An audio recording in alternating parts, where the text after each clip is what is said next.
Economia, o ministro Paulo Guedes cobra publicamente dívida do BNDES. Acompanhe os detalhes com Rodrigo Viga.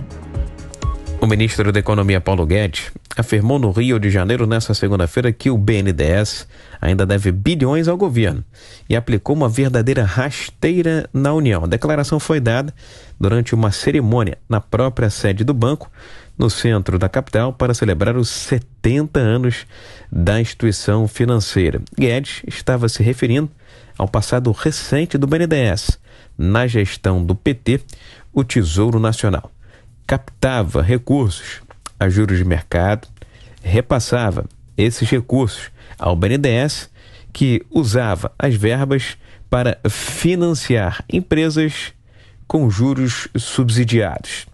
Recentemente, o BNDES, em parceria com o Tribunal de Contas da União, aprovou um cronograma para a devolução desses recursos bilionários.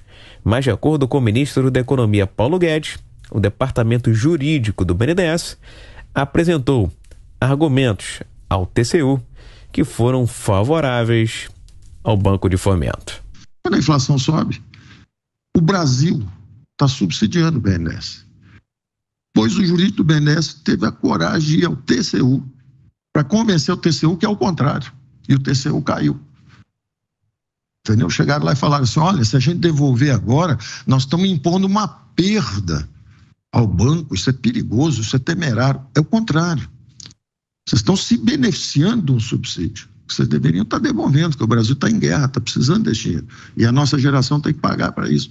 Quando vocês não capitalizam, não devolvem esse dinheiro, os filhos de vocês e os netos de vocês é que vão pagar lá na frente. No mesmo evento, em comemoração aos 70 anos do BNDES, o ministro da Economia, Paulo Guedes, e o presidente do BNDES, Gustavo Montezano, aproveitaram para anunciar a reabertura do Programa Emergencial de Acesso a Crédito na modalidade garantia, conhecido como PAC-FGI.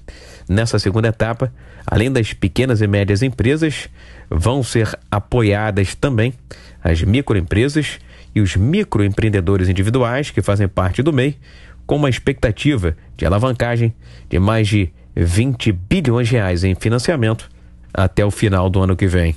Do Rio, Rodrigo Viga. Cristina Grêmio, o BNDES é um banco federal, quebra os protocolos, o ministro fazendo essa cobrança pública? Olha, na verdade, o ministro, assim como outros integrantes do governo, tem obrigação de estar sempre relembrando, especialmente no ano eleitoral, aos eleitores mais incautos, mais distraídos aí, o que foi o BNDES, o que foi a gestão do BNDES em governos recentes. O BNDES deu prejuízo de 12 bilhões de reais, isso foram números que o próprio Ministério da Economia trouxe recentemente, balanços do BNDES, prejuízos de 12 bilhões nos governos Lula e Dilma por causa daqueles empréstimos a fundo perdido para ditaduras amigas, que nunca pagaram, né? Fizeram, inclusive, promessas aí de pagar em charutos cubanos e outras aberrações desse tipo e nem assim pagaram. E agora é um banco que dá lucro de 34 bilhões, se não me engano, foi o lucro de 2021 apenas, um ano de pandemia, mas prevê como quando a gestão muda e é uma gestão honesta, séria, focada no desenvolvimento nacional, ela pode sim ser lucrativa. Agora, se há um rombo e uma devolução a ser feita para o governo, isso precisa ser colocado de forma transparente, até por imposições legais, né? A Constituição prevê o princípio da publicidade do gerenciamento do orçamento da União e isso precisa vir a público para nós, contribuintes, sabermos exatamente o que está sendo feito com o nosso dinheiro. Diogo Schelp, o BNDES se envolveu em muita polêmica ainda nas gestões do PT, aquela política dos grandes campeões, muitos falavam da caixa preta do BNDES, e essas declarações do ministro têm uma repercussão de que maneira nesse momento?